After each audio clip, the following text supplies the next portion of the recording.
Hi, my name's Flossy Rocks, and together with my van, Siren, we're going through a period of change. Life is uncertain. It can look very different from one moment to another. Sometimes it's not about what the change is. It's what you do to support yourself through the change when it happens. In this case, I take my van with me.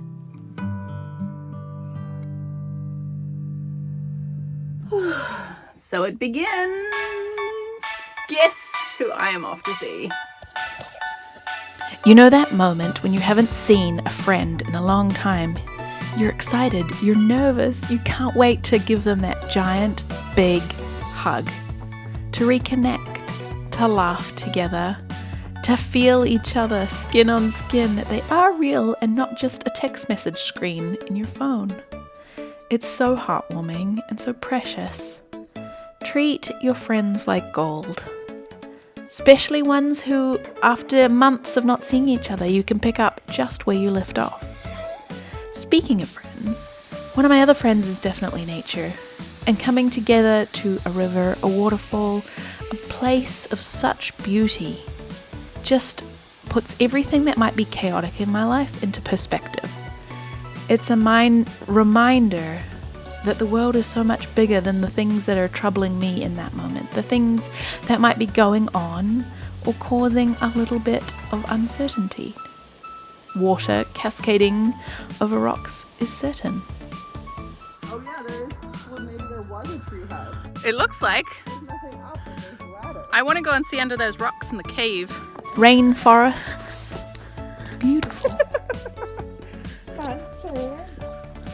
I mean, it's freaking cute. Yeah, you could sleep in there. Yeah, you totally could. And this overhang of moss. Anytime I visit places like this, my mind wanders.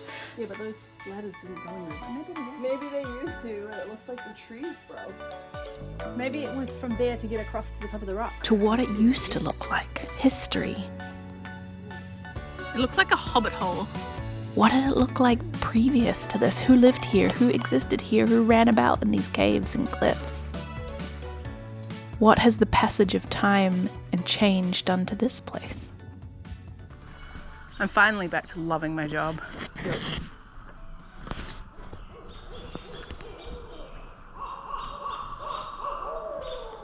Whoa, there's two of them. I'd like to get a line of sight on them. Let's just go quietly. Yeah.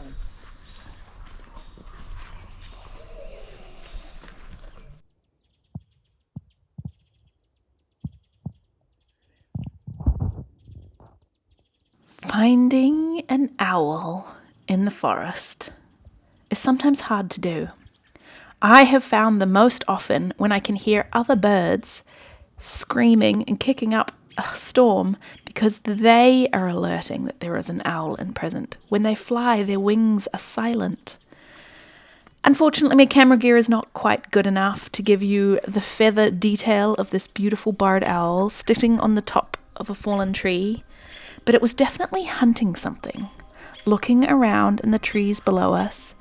But the birds around and our presence, I'm sure it was keeping an eye on all 10 things at once. The way it moves its head, swiveling. Cool. You got it. Camping in the wilderness, we are lucky here in BC that there are plenty of places to find to hide from the summer heat next to bodies of water. They've got little spotted faces on them. More metal junk. Yeah. It's almost like somebody had a little cabin here, like corrugated and gold. Like a fishing hut. Roof and that. Yeah.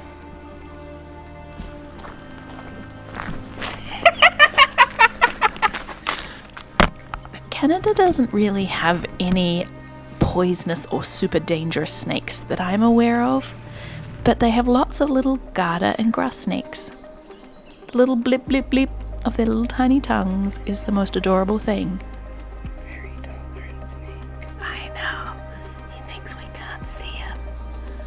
We moved. And they often will come out from under rocks and trees and brushes to soak up that summer sun coming out of hibernation, out to where it is warm to bask in those recharging rays.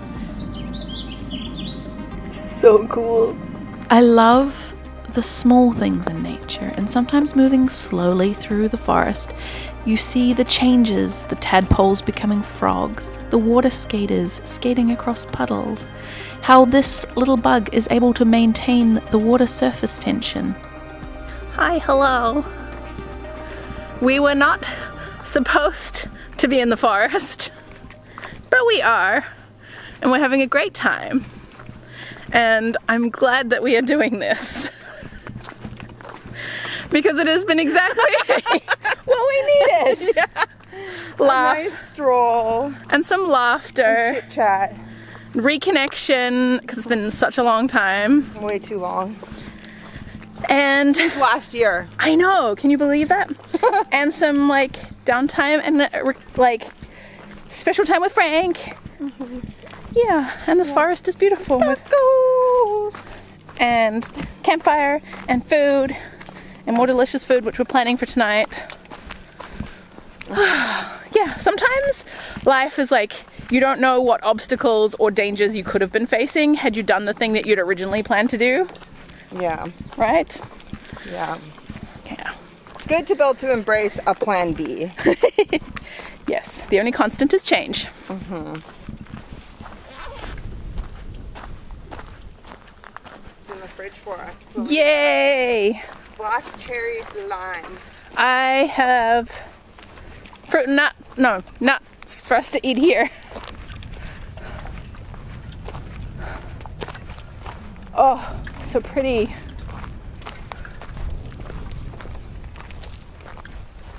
I think this boat is no longer No, floatable. that boat will not hold water. Never again. Unfortunately, the dock is sunk. The sounds of nature are everywhere. Unfortunately, so are the sounds of humans. Wish I had a zoom lens. We never truly are alone out here, it seems. But I'm glad there are others out here enjoying the forest, provided they cause little damage in their paths.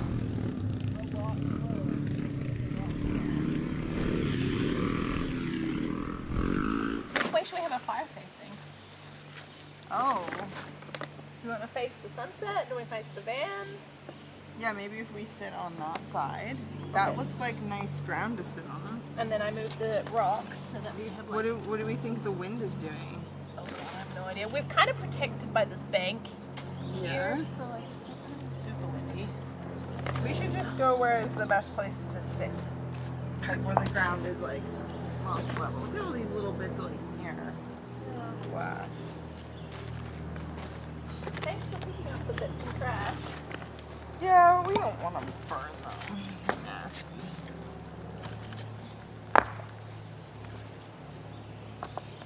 And the other part is there. So like all three pieces are trashed right there. It just got like yeah, I think it'd be nice to face the sunset. Yeah, I think so. Yeah. And then within our periphery we have both the vans. Yeah.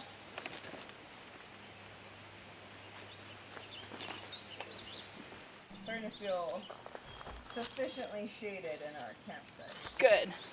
We are lucky that this is late spring, early summer, and we're still able to have campfires outdoors. What? Oh, there's no battery. Oh, I brought my camera on that walk with no battery. crap. Lucky you didn't need to film anything. Lots of places around the US and Canada at this time of the year, late spring, early summer, have forest fires already. Do you have observations about my fire making technique? We're gonna have more fire than I anticipated. I might have to take down the moonshade for safety reasons. Why would it blow at me when this is the spot I was choosing to sit? And when you get hungry, I'll make you food. You would? I will. Oh, you're so wonderful! Like that. Magic. Magic, snappy, quick dinner. Here on Vancouver Island, that hasn't happened quite yet down where we are.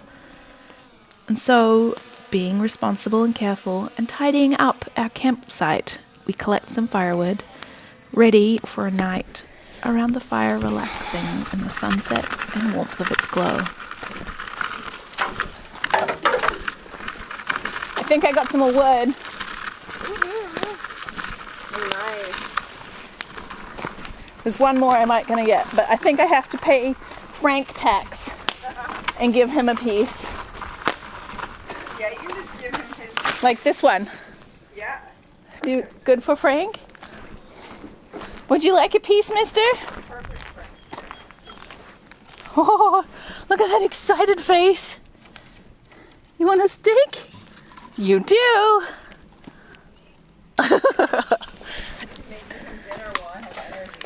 Great.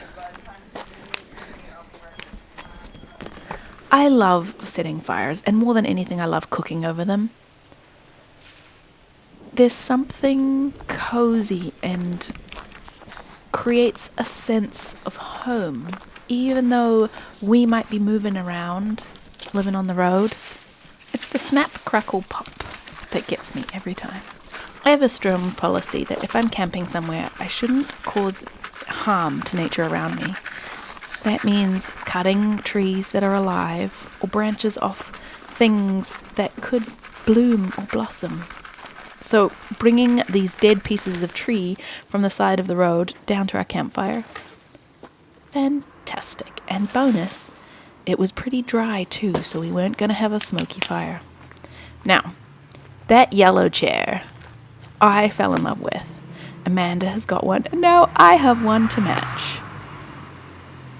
It fits my butt beautifully. Are you enjoying your stick there, bud? It's not a good stick. It's not a good stick. Oh, yeah. I could eat at some point soon. Maybe I'm going to slice of bread and have an appetizer. What do you think, bud? It's like Babs? Barbs. Barb's Where's buttons. On South Spring. Oh. I felt.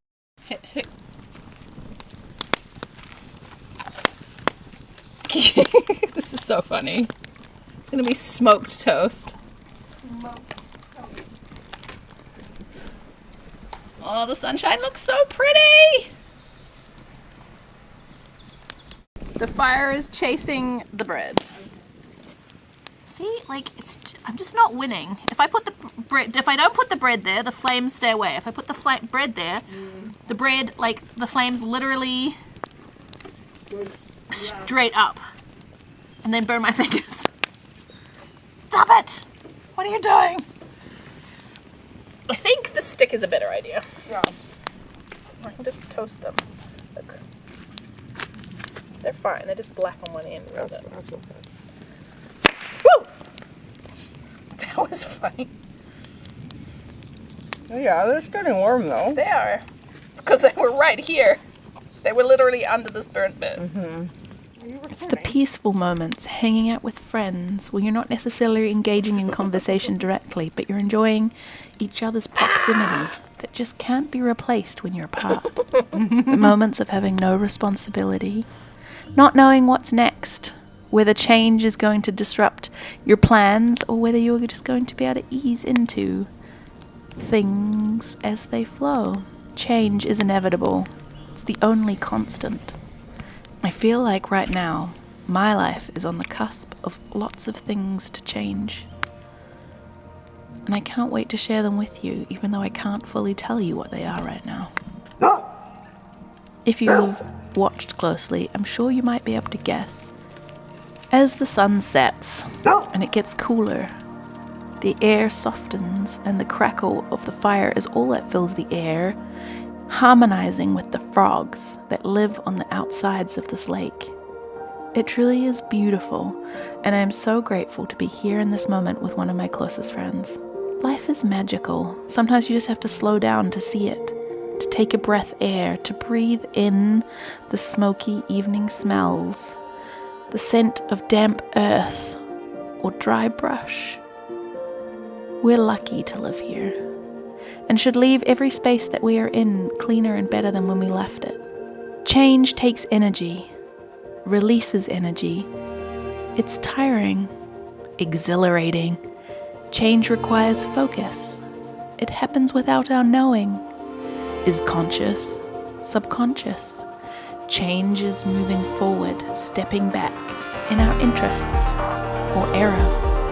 Change is a clenched gut, blood coursing through our veins, a deer caught in the headlights, a home run.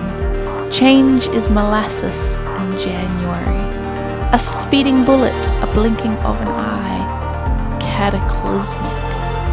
Change is an exercise, reading a book, mending a heart, a prayer. Change is learning to walk, adolescent dating, raising children, menopause. Change is a red light, can't go this way, take another route, stop. Change is a yellow light, decisions to be made, tentative steps, caution. Change is a green light, time to move, opportunity knocks, go. Poem by Anne Silvers. I'm grateful for the fact that even though our plans weren't what we set out to achieve when we came to hang out, Amanda, Frank, and I, and our trusty vans, are able to make the best of any situation. Taking care of Frank is important. He's an absolute little angel and loves spending an evening by the campfire. I'm grateful to have spent time with both of them in this past few months and can't wait to do it again soon. Crossing paths is a gift, and I don't know where it will be next time. This campfire holds memories. It holds times of shared laughter, using my pole spear to cook toast or turn logs. Moments of quiet and looking after ourselves, prioritizing our health and self-care. Pretty.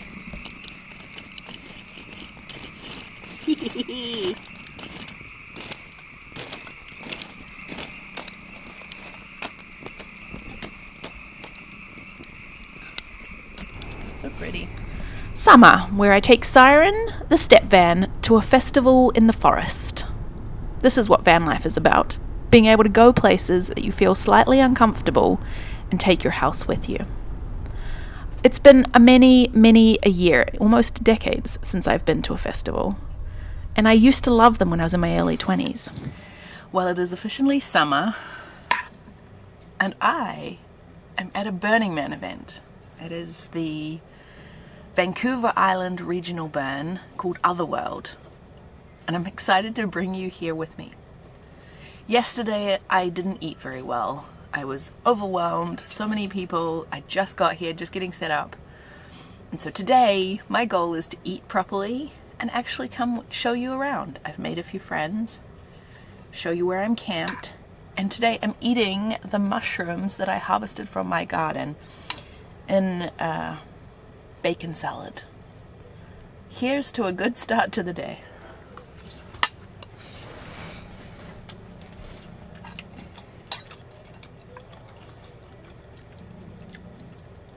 This one, set amongst the giant hills, the frog bogs, the nature areas, is just beautiful. Not to mention that the weather we had there was absolutely gorgeous.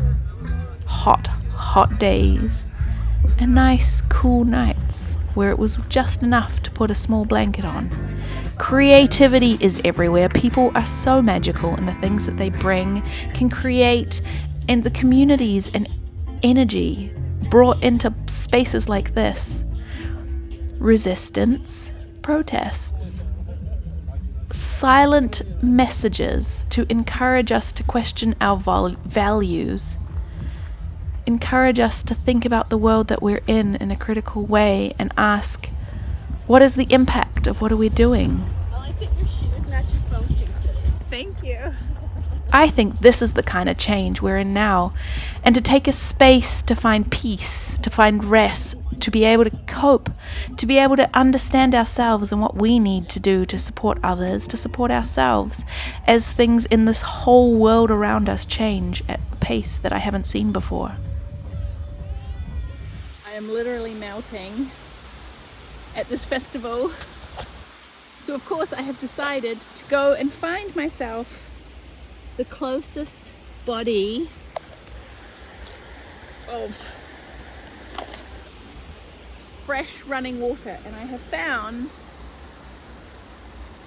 a rope ladder down to the creek, and I'm so excited. I'm not sure I'll come to a festival like this again, but it was really nice to go after having not been since 2018? Otherworld is a Burning Man event. I have been to the Big Burn in Nevada 3 times and done smaller regional Burning Man events all over the world, New Zealand, Australia, Canada, US. I would love to do one in the UK. I know my brother's been to some and they're beautiful. But it's a lot of people, a lot of music, a lot of noise all the time, and I truly am a lot more of an introvert. I love extroverted moments, but at places like this it's hard to kind of turn it off. You have to just put earplugs in and pretend it isn't happening. So I feel super grateful here that we have showers, which most other events don't, unless you bring your own. There's flushing toilets and water like this close by, which is amazing. So I have escaped to come in, cool my body temperature down so I can manage the rest of the afternoon and enjoy the evening, because I think I will try. I stayed in last night while everybody was out, and it made my evening so much quieter because everybody was up at the music tents and I just got to spend time in my van. And that's why I love living in a van, is because it gives me the freedom to nip out and go and be in my own space and move on my own schedule, on my own time, be places like this, but to take my whole house with me, so I have all my luxuries and amenities and food and a quiet dark cave to go back to when I need it. So I'm just feeling super grateful for summer, and that I get to go and do these things and adventure and experience things and check in with my body and my soul and my mind that this is what I want to do. And I am so grateful because I have made new connections, I have made new friends, even if these friendships are for this weekend only, which is what I suspect. It has rebuilt my confidence. I turned up, and I really noticed that when you come to a festival, it takes you a while to adjust from real world into festival world. And for Burning Man, people say welcome home. There's this essence of being able to show up as your full self, and a lot of nudity and a lot of body positivity. But I also struggle with the fact that there is a lot of nudity in the fact that a lot of skinny bodies get glorified and a lot of curvier, rounder bodies are more covered up. And so finding my own confidence to feel into what I enjoy looking like. This is so fun, but also so challenging and vulnerable at the same time. So I'm glad I stepped back into it. Do I need to come back next year? Probably not. But I'm glad I'm here now. I don't often exist when the sun goes down and the moon is up. I like an early night. I'm more of an early riser or mid-morning riser, depending on the time of year. So spending time in a human-created world that looks like the aurora borealis, fireflies dancing in the night, and twinkles under the moon is quite magical. The way humans can bring their creativity to light up dark spaces, to create energy, to bring underwater energy into the forest, to create places that look like a coral reef with an octopus. Oh, how amazing. It's pretty special. I like to sometimes wander these things alone, moving at my own speed, and sometimes feeling like I have the space to make friends and connections or be in my own energy is a pretty powerful thing. It's sometimes weird to feel so surrounded by people, but yet alone at the same time. And I think this is sometimes a common experience when people go to festivals. Others go in large crews and communities and identify as part of a group. But I've always been a bit of a lone fox, sneaking in the darkness, looking out from the trees with twinkling eyes, being part of a community at its edges, looking in through a window, peeking out of the dark corners just to say hello. Moments of warmth, connection, a glance across a window. It's a magical place, something that I like to visit infrequently. Sometimes the best thing about being at a festival is leaving! Oh, I have seen so much sun, been so dehydrated, and had such a great time and met some interesting people. Now it's time to go. Bye! Thank you all so much for watching. I hope you enjoyed this episode.